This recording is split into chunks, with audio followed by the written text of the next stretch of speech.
Coucou tout le monde, c'est Florence, bienvenue dans cette vidéo, j'espère que vous allez bien. Donc aujourd'hui je vous retrouve pour participer à un tag qui m'a gentiment été proposé par Angie de la chaîne Angie Lumière Cartomancie. Donc vous la retrouvez aussi sur sa deuxième chaîne Angie Lumière d'étoiles. Et donc elle m'a proposé ce challenge via Instagram, donc il s'intitule My Deck Collection. Donc vous pouvez également y participer soit sur Instagram soit sur YouTube, donc soit en postant sur Instagram ou en faisant 3 vidéos sur YouTube comme ce que je vais faire. Et en n'oubliant pas de mettre le tag My Deck Collection et de la taguer, donc Angie Lumière Cartomancie. Et voilà, donc je vais vous donner les thèmes.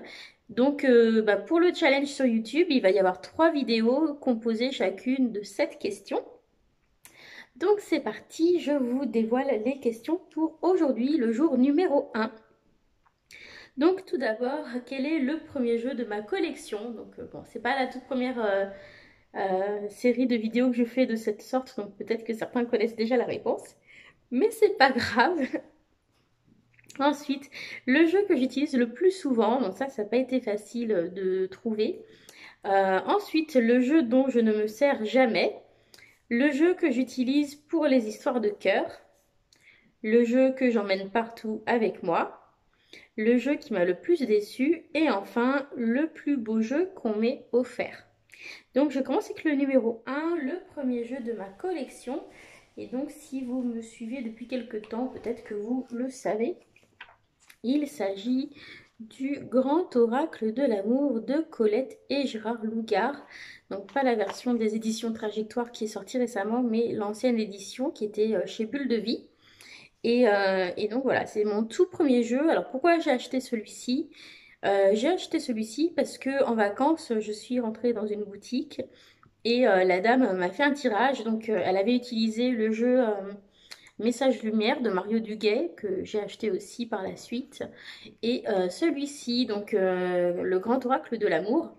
Et j'avais trouvé ça assez parlant en fait. Et c'est ce qui m'a convaincue dans l'utilité et le pouvoir des cartes en fait. Et comme j'avais aimé ce jeu et que je l'avais trouvé beau, je l'ai commandé. Donc j'espère que ça va pas trop bouger au niveau de la caméra parce que je vais vous montrer un petit peu. Je me suis mise ici. Je sais pas si vous allez voir. Oh, coucou Mimi. Voilà, il y a ma petite Mimi qui est avec moi, qui me fait un câlin. Et voilà, j'espère qu'elle va me laisser bouger. Donc, sur ce, je vous montre les cartes. Hein, Mimi? Ouais. Donc, le dos est comme ceci. Voilà. Donc, plutôt simple. Moi, je trouve plutôt sympa ce dos. Et puis, le devant des cartes, on a des jolis dessins comme ça, des jolies illustrations qui sont assez douces. J'aime bien le truc des feux, feu vert, feu orange, feu rouge. Pour moi, c'est assez clair comme symbole. Globalement, c'est un jeu plutôt parlant et facile à comprendre.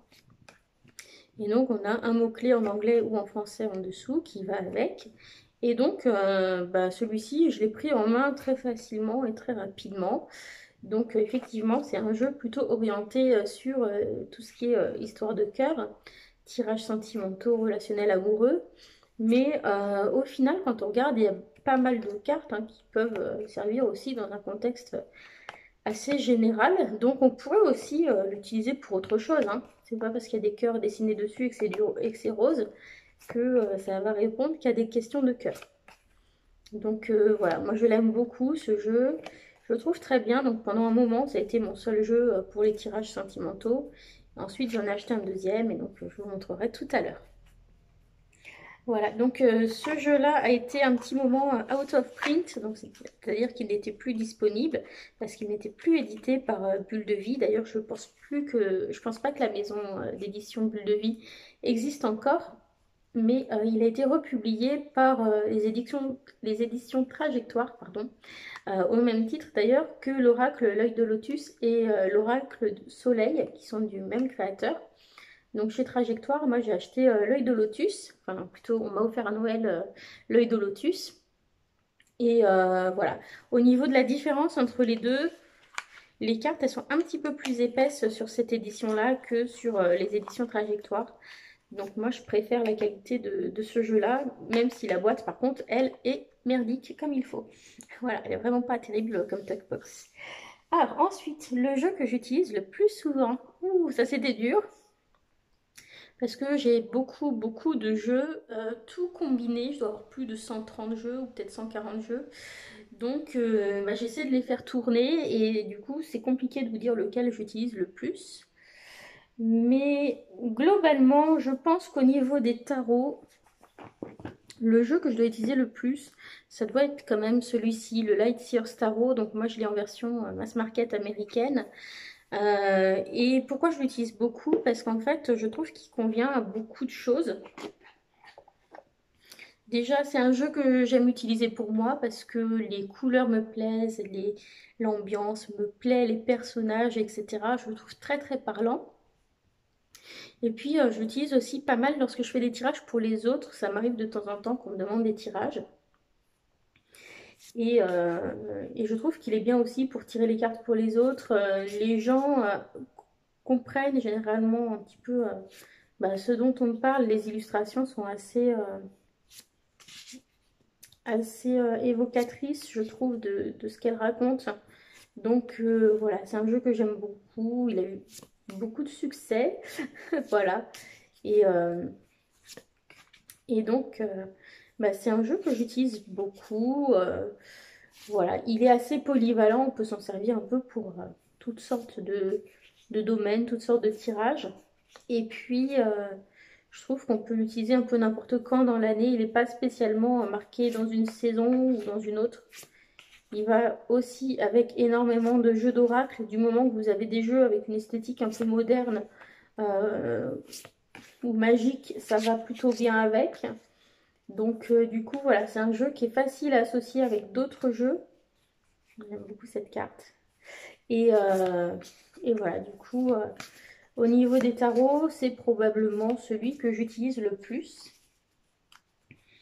Je pense qu'on sera sans doute nombreux à vous dire ça, mais tout simplement parce que sa créatrice a fait un très bon jeu, quoi. Voilà. Ensuite, bah, pour l'oracle, enfin en oracle, le jeu que j'utilise le plus, je pense que ça doit être celui-ci. C'est le Botanical Inspirations, publié chez US Games. Donc c'est un jeu sur lequel vous allez retrouver... Donc le dos, il est comme ça. Et sur le devant, vous allez trouver d'anciennes illustrations de fleurs. Donc c'est un illustrateur, un peintre spécialisé en botanique du 19e siècle. Alors je ne sais plus son nom, qui a fait les illustrations. Et donc elles ont été sélectionnées pour créer cet oracle. Donc on a le nom de la plante, le nom scientifique, l'illustration. Ensuite, on va avoir les mots-clés dans le langage des fleurs de l'époque victorienne. Et puis, une citation inspirante. Et puis, dans le livret, on a souvent une légende ou voilà, un petit récit connu par rapport à ces fleurs et ce qu'elles peuvent représenter. Donc, du coup, c'est un jeu qui est vachement sympa. Et il s'associe aussi avec beaucoup de choses. Donc, c'est pour ça qu'il fait partie, je pense, des jeux que j'utilise le plus. Ça va très bien avec les jeux sur le thème de la nature, sur les thèmes des animaux, avec les jeux vintage aussi. Donc du coup, il est assez passe-partout, il s'accorde avec beaucoup de choses celui-là, euh, avec les fées, enfin voilà. Et du coup, c'est la raison pour laquelle je l'utilise autant. Et puis, je trouve que les citations qui sont dessus sont vraiment bien choisies, elles sont assez inspirantes. Les mots-clés sont sympas, ça permet de donner aussi une direction à votre tirage et de l'éclairer sous un certain jour. Donc voilà, j'aime beaucoup, puis j'aime les fleurs, je trouve ça très joli. Alors je sais très mal m'en occuper, hein, les fleurs, vous m'offrez un bouquet, la catastrophe. Mais par contre, je trouve ça très beau et voilà, donc j'aime beaucoup ce jeu. On continue avec le numéro 3, donc le jeu dont je ne me sers jamais. Alors il y en a quelques-uns dont je ne me sers jamais au final. Donc j'ai hésité entre plusieurs, mais je pense que celui que j'ai le moins utilisé de tous, ça doit être le Paulina Tarot de Paulina Cassidy. En gros, j'ai dû faire la review du jeu, faire l'interview du jeu et c'est à peu près tout ce que j'ai fait avec. Donc, je l'ai acheté parce que j'avais déjà le Joie de vivre au tarot et le Spirit Song tarot à ce moment-là. Et bah, tout comme Célia Melville, j'aime beaucoup l'univers de Paulina Cassidy, je trouve ça très sympa. Et du coup, je m'étais un petit peu laissée influencer par ses vidéos où elle disait que c'était son jeu préféré de Paulina Cassidy. Donc, je me suis dit, ah bah forcément, je vais l'acheter. Donc, je vous remonte un petit peu la boîte. Donc, c'est publié chez US Games. Et au final, bah, je l'utilise très peu parce que je le trouve sombre. Je le trouve un peu triste par rapport aux autres jeux qu'elle a fait. Et du coup, j'ai plus de mal avec celui-ci. Enfin, c'est pas que j'ai du mal parce que les illustrations, on comprend ce qui se passe dedans. Alors, elles sont très chargées souvent. Donc, il faut regarder. Il y a plein de petites choses à regarder. Mais ça, enfin, ça ne m'embête pas. Mais par contre, au niveau des couleurs, je trouve qu'il est assez terne, assez sombre. Vous voyez, c'est un petit peu gloomy, comme disent les Anglais. C'est-à-dire un peu qui file la chair de poule. Vous voyez, un peu comme s'il y avait du brouillard. Je sais pas. Voilà, je trouve qu'il a quelque chose d'un petit peu sombre. Et du coup, bah, quand je me dirigeais vers les jeux de Paolina Cassidy, c'est plutôt parce que je veux des choses légères qui vont un peu parler à mon enfant intérieur. Et du coup, bah, je vais systématiquement m'orienter vers le joie de vivre au tarot. En plus, j'aime beaucoup l'utiliser avec le Pixie Kings Oracle qu'elle a fait. Et du coup, bah, celui-ci se retrouve systématiquement délaissé. Après, au printemps, j'aime bien utiliser le Spirit Song Tarot, celui qui est avec les animaux et les mots-clés. Et du coup, bah, celui-là aussi se retrouve délaissé. Donc, donc voilà, il est joli, hein, les illustrations, je les trouve jolies, mais je les trouve un peu trop tristounettes. Et du coup, bah, systématiquement, lorsque je vais sortir un jeu de Paulina Cassidy, bah, ça va être un des deux autres tarots. Donc, je sais que cette année ou l'année dernière, elle a sorti un autre tarot, le Phantasmagoria Tarot, qui est très joli, mais pour l'instant, je me suis dit que je n'allais pas l'acheter parce que j'ai peur que ça fasse un peu la même chose que celui-ci et que je lui préfère de toute façon systématiquement le Joie de vivre au tarot avec lequel j'ai vraiment beaucoup accroché. Donc, du coup, voilà. Donc, c'est pas que je l'aime pas, mais voilà, comme je préfère les deux autres, bah du coup celui-ci, je pense jamais à l'utiliser. Ensuite, le jeu que j'utilise pour les histoires de cœur. Donc au départ, bah, c'était celui-ci hein, que je vous ai montré. Et puis il y en a un autre que j'utilise de plus en plus hein, pour ça, qui va être celui que je vais favoriser. C'est l'oracle chakra du cœur d'Isabelle Serre dans la collection Les oracles d'Isa. Alors, j'ai fait beaucoup de tirages pour les autres avec celui-ci. Je fais rarement des tirages sentimentaux pour moi-même. C'est pas vraiment le genre de choses où je me pose beaucoup de questions. Alors vous allez dire, oui, bah, pourquoi en premier jeu t'as acheté un jeu comme ça? Euh, Parce que dedans il y avait la carte naissance et puis ça tournait autour du couple. Je voulais savoir si j'allais tomber enceinte. Donc voilà. Du coup, je trouvais que ça pouvait répondre à ma question. Et plus tard, bah, j'ai acheté celui-ci hein, quand elle a sorti celui-ci Émission de vie. Et c'était un moment où il y avait pas mal de gens qui me demandaient des tirages sur Facebook, sur Instagram. Voilà, parce que je leur proposais des tirages gratuitement et pour m'entraîner, quoi. Et, vraiment, ça leur a beaucoup parlé, tous les tirages que j'ai fait avec ça. Souvent aussi, mes belles-sœurs me demandent des tirages avec ce jeu et ça leur parle de ouf. Donc voilà, pour moi, c'est un jeu qui est vraiment assez incroyable. Celui-ci et Mission de vie, ils tombent très très juste.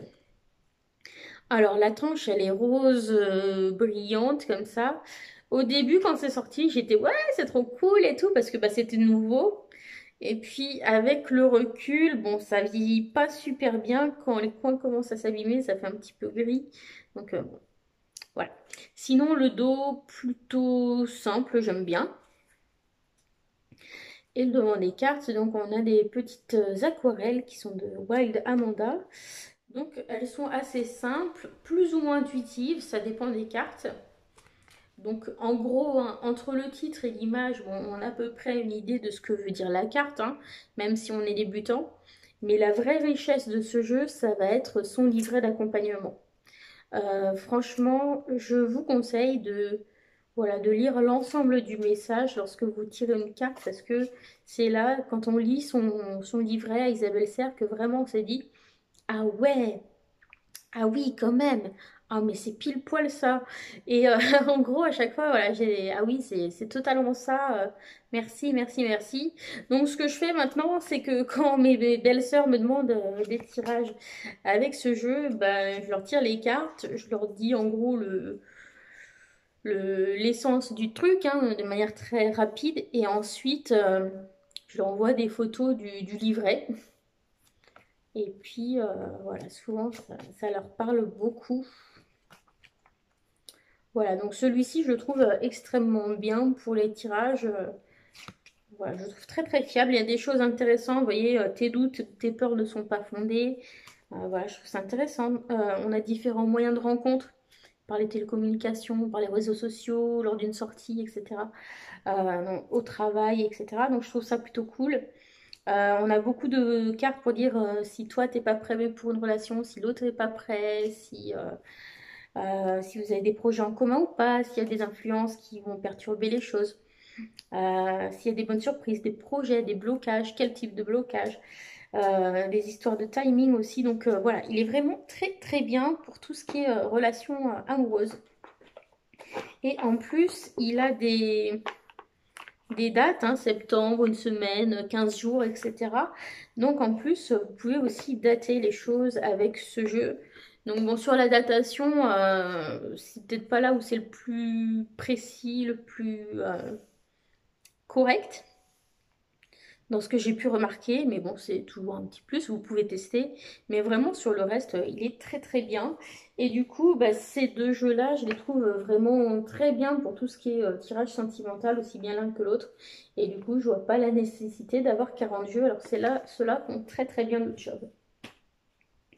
Alors ensuite, le jeu que j'emmène partout avec moi. Donc en fait, il y en a deux que j'emmène partout avec moi.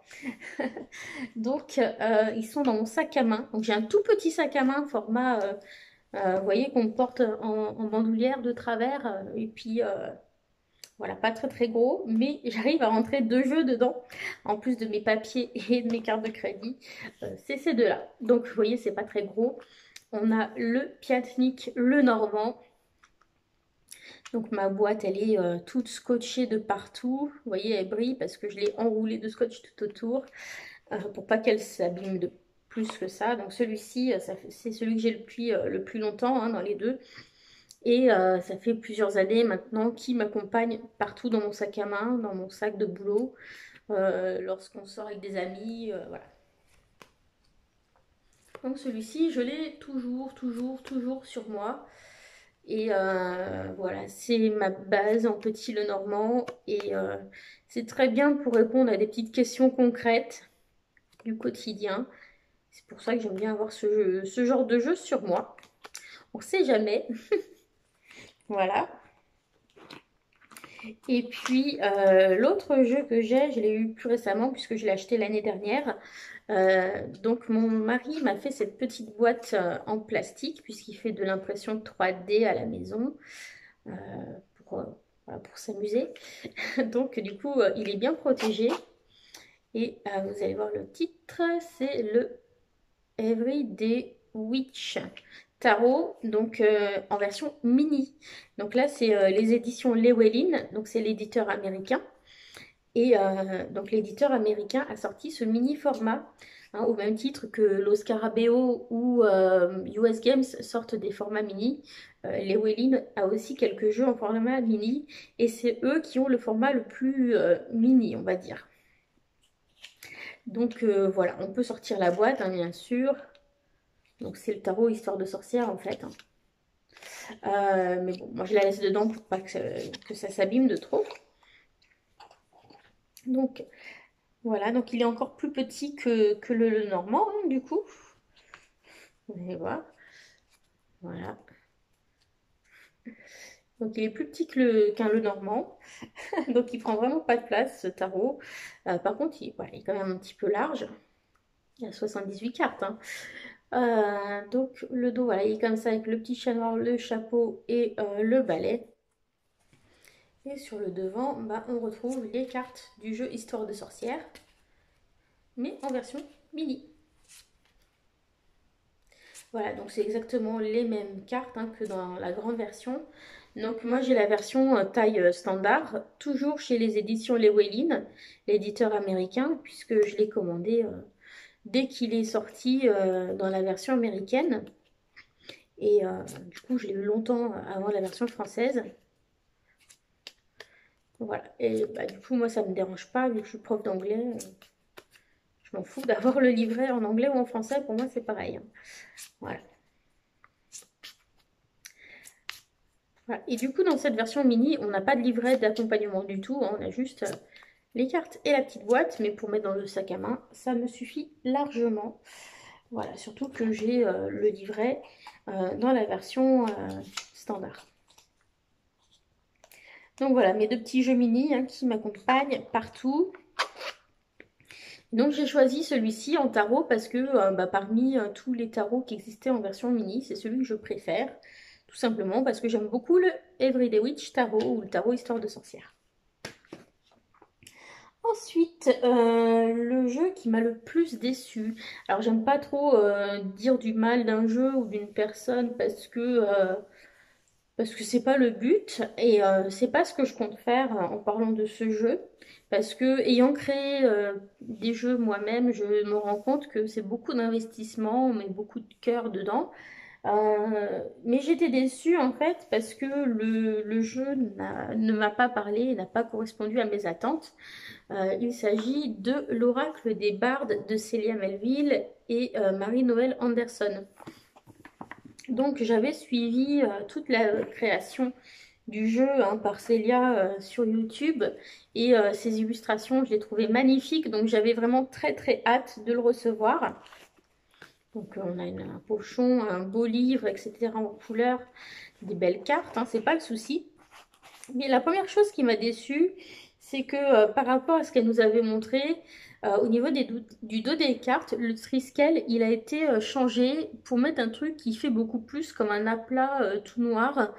euh, Comme si c'était un symbole qui a été pris sur ordinateur et qui avait été collé par-dessus son illustration.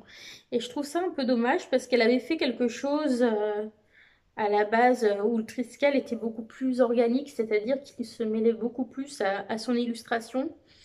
Et je trouvais que ça allait bien mieux que ça. Donc j'étais un petit peu déçue déjà de voir qu'ils n'avaient pas tout à fait gardé le dos qu'elle avait suggéré. Et puis la deuxième chose, c'est que les cartes, effectivement, bon, je les trouve très jolies parce que je trouve que Célia fait de très belles choses. Là n'est pas la question. Mais par contre, j'ai trouvé que c'était pas forcément très parlant d'un point de vue intuitif. J'ai pas grand chose à quoi me raccrocher si j'ai pas lu les histoires, vous voyez. Mais c'est un très beau jeu, hein, les cartes elles sont très belles. Donc voilà.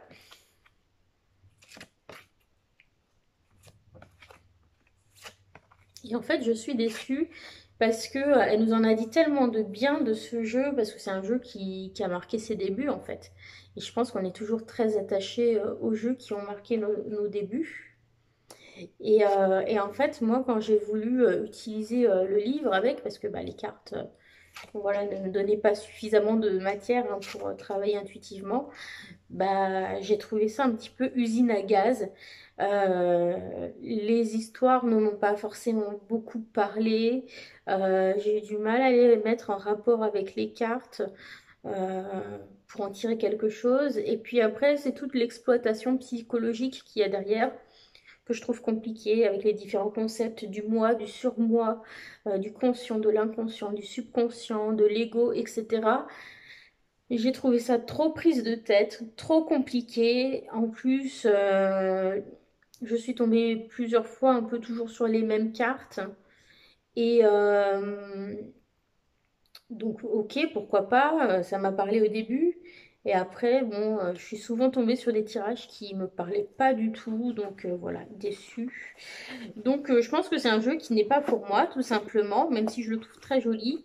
Et du coup, bah, je l'ai mis en vente. Donc il est en vente sur mon Vinted. Voilà.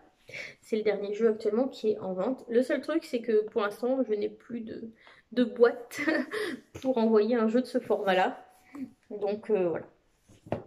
Ensuite, bah, dernière question, septième question pour aujourd'hui. Le plus beau jeu qu'on m'ait offert. Donc, des jeux, on m'en a offert pas mal quand même. Euh, et surtout mon chéri qui en plus m'a offert beaucoup de jeux auto-publiés. Donc, par exemple, il m'a offert le Light Visions et le Prisma Visions, les deux en même temps de James R. Eads. Il m'a offert plein de Lenormand l'année dernière, auto-publié. Donc le Wildera le Normand, le Sawyers le Normand, euh, le Simply le Normand aussi qui est très mignon, le Petit le Normand d'Émilie de Dieu. Il m'a offert aussi le Reflet de Lune de le Normand de Célia Melville avec le petit pochon qui est magnifique. Bref, il m'a offert beaucoup de belles choses. Mais le jeu que j'ai choisi de vous montrer, c'est le Sweet Ladies Oracle de Célia Melville. Comme quoi, hein, c'est pas parce que son jeu, l'autre m'a déçu que celui-ci ne me plaît pas. Bien au contraire. Alors pourquoi je trouve que c'est le plus beau jeu qu'on m'a offert? Bon, déjà, l'objet en lui-même, la boîte. Voilà, on dirait un petit coffret à bijoux. Quand vous recevez ça, bah forcément, voilà, déjà c'est très beau. Donc voilà. Euh, J'aime beaucoup ce genre de boîte. Ensuite, les cartes en elles-mêmes sont très belles aussi et j'aime beaucoup personnellement leur toucher peau de pêche. Et donc, ce sont de... Au départ, j'étais pas forcément très convaincue par ce jeu. J'étais pas sûre de l'acheter parce que bah, c'était pas ses illustrations et c'était différent en fait des autres choses qu'elle avait proposées. Mais finalement, quand je l'ai eu entre les mains, bah, les cartes elles sont magnifiques. La qualité d'impression des images est splendide. Les peintures qu'elle a choisies sont très belles et j'aime beaucoup toutes les toilettes des dames, hein, toutes leurs robes, les dentelles, les satins, etc. C'est très joliment rendu dans ces peintures un petit peu anciennes. Et donc je trouve que c'est un jeu qui a beaucoup de grâce, qui est très très beau. Et au-delà de l'aspect esthétique, je trouve qu'il apporte quelque chose de très intéressant à ma collection parce qu'on a beaucoup de situations en fait dans ce jeu. Et c'est un jeu qui va être très très parlant dans tout ce qui est relationnel. Les relations au travail, les relations de commerce, les relations familiales, amoureuses, etc. Et du coup, je trouve qu'il apporte cette petite touche qui est assez inédite et qu'on trouve pas dans beaucoup de jeux. Et du coup, bah, voilà, il apporte vraiment un truc différent. Et du coup, je suis finalement très très contente qu'il me l'ait offert.